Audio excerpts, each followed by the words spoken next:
तो तुम जो कहते हो ना कि क्या काम करते हैं, हमारे अपने अनुभव के अनुसार संसार में सबसे कठिन काम है पढ़ना पढ़ना पढ़ना। लौकिक पढ़ाई पढ़ना भी कठिन है। संस्कृत वाले तो इतना पढ़ते नहीं। अंग्रेजी वाले हमने सुना है कि डॉक्टर बनते हैं, इंजीनियर बनते हैं, या बहुत ऊंची कोई डिग्री लेते हैं, सीए बनते हैं, तो 8-8, 10-10 घंटे, 11-11 घंटे तक पढ़ाई करते हैं, ऐसा हमने सुना है।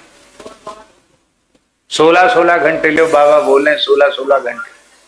हम तो पढ़े नहीं तो हम क्या जाने। तो इतना पढ़ते हैं तो बड़ा कठिन काम है पढ़ना। संस्कृत पढ़ने वाले लोग भी श्रम पूर्वक तो पढ़ते ही हैं। बाकी अंग्रेजी वाले लोग हमने सुना इतना, एक वाले शायद ना पढ़ते हो।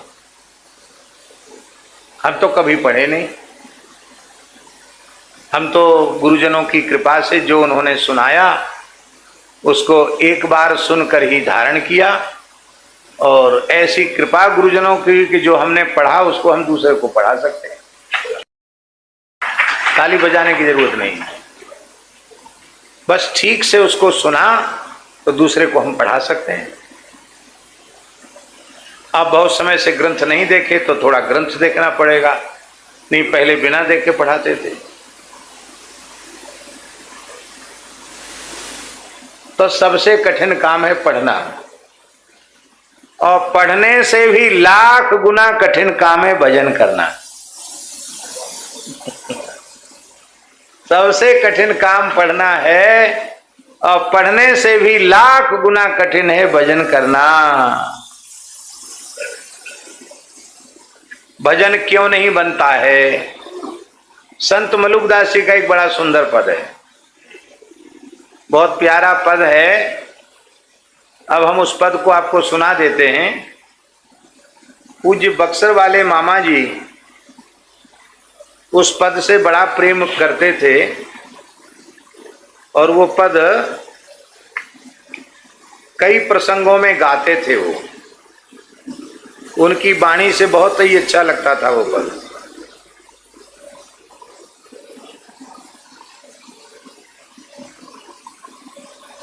स्वर की और ताल की जरूरत नहीं है, सीधे सीधे पद जिसमें उसका भाव ठीक से समझ में आएगा। भजन सबसे कठिन है। भजन बने ना तो से, क्यों नहीं बनता? भजन बने ना तो से मन सैलानिया। सैलानी जानते हो?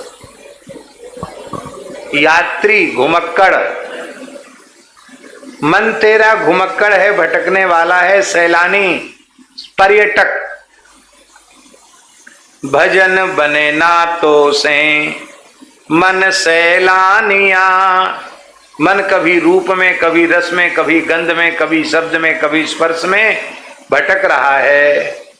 कभी लौकिक भोगों की ओर भटक रहा है, और कभी स्वर्गादि लोकों के में प्राप्त होने वाले भोगों की ओर आकृष्ट हो रहा है। तो भजन बने ना तो से मन सैलानिया। अब ये सैलानिया की व्याख्या है आगे। क्यों भजन नहीं बनता? खट्टा मीठा भोजन चाहिए, खट्टा मीठा भोजन चाहिए, और ठंडा पानिया। खट्टा मीठा भोजन चाहिए और ठंडा पानिया। चावने को पान चाहिए, चावने को पान चाहिए, और पीक दानिया। थूकोगे कहाँ? एक नौकर चाहिए जो पीक दानी लेके चले। चावने को पान चाहिए और पीक दानिया। भजन बने ना तो से मन सैलानिया। और क्या चाहिए? सेज तो तुरंगी चाहिए, एक नंबर। दूध के फेन के जैसा सुंदर कोमल बिस्तर, बढ़िया तकिया, गद्दा, तकिया, तोशक, मच्छरदानी लगी हो, मक्खी भी भीतर न घुसे, और बढ़िया ठंडक की व्यवस्था हो। सेज तो तुरंगी चाहिए, और क्या चाहिए? रूपवंती नारियां, पूत तो सपूत चाहिए, कुल की निशानियां। भजन बने ना तो से मन सैलानियां। स्त्री चाहिए, पुत्र चाहिए, भोग विलास सुख सुविधा चाहिए, तो भजन नहीं बनेगा। और क्या चाहिए? हाथी चाहिए, घोड़ा चाहिए, तंबू आसमानिया, किला तो अटूट चाहिए। छोटे मोटे आदमी क्यों बने, राजा ही बन के रहें? किला तो अटूट चाहिए और घुड़दानिया। भजन बने ना तो से मन सैलानिया। और इस मन के सैलानी पने ने,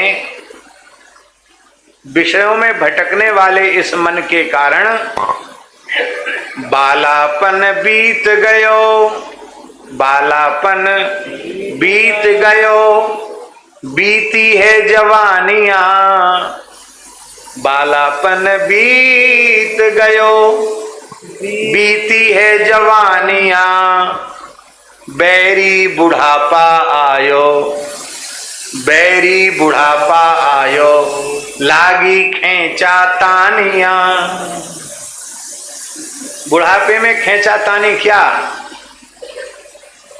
गृहस्थों में एक उदाहरण दे रहे हैं।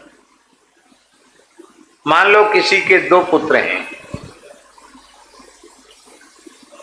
और कथनचित दोनों पुत्रों में प्रेम नहीं है, रोज लड़ाई झगड़े होते हैं, तो पिताजी ने हिस्सा अलग अलग कर दिया। बड़े को अलग दे दिया, छोटे को अलग दे दिया, मकान दुकान जमीन जायदाद सोना चांदी सब बांट दिया। अब झगड़ा मत करो भाई। अब बंटने के बाद क्या हुआ कि माता पिता भी बट गए।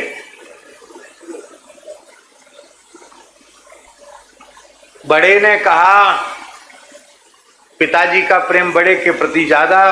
पिताजी बोले भाई ये तो धर्मज है हमारा, मरेंगे तो सब दाग वाग यही देगा, पिंडदान तर्पण का विशिष्ट अधिकारी यही है, इसको तो हम नहीं छोड़ सकते, धर्मज है।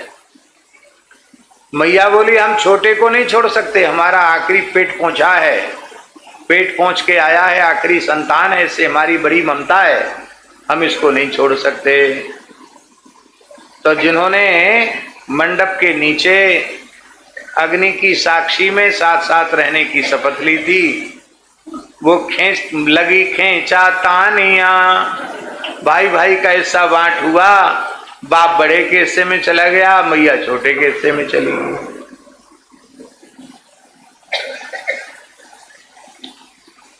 ये हालत है। अब पिता बीमार है तो छोटा वाला कहता मैं उसके घर नहीं जाऊंगा। अरे भाई उसके घर से तुमको क्या लेना देना, तुम पिताजी को देखने जाना चाहिए। बोलो नहीं उसके घर नहीं जाऊंगा। क्यों? पिताजी उसके घर में क्यों? हम क्या बेटे नहीं है? हमारे घर में होते तो हम इलाज कराते, सब काम करते।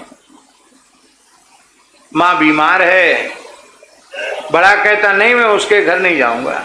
क्यों? माँ हमारी माँ नहीं है, हमारे घर रहती तो हम उसका इलाज कराते।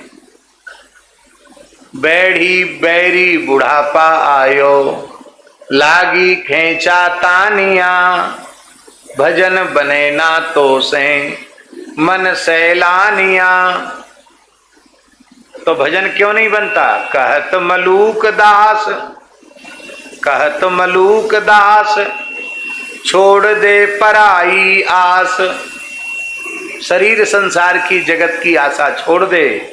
कहत मलूक दास, छोड़ दे पराई आस, ऐसी भोली दुनिया माही, भरम भुलानिया। सब भ्रम में और भूल में सब फंसे हुए हैं, इसलिए भजन बने ना तो से मन सैलानिया।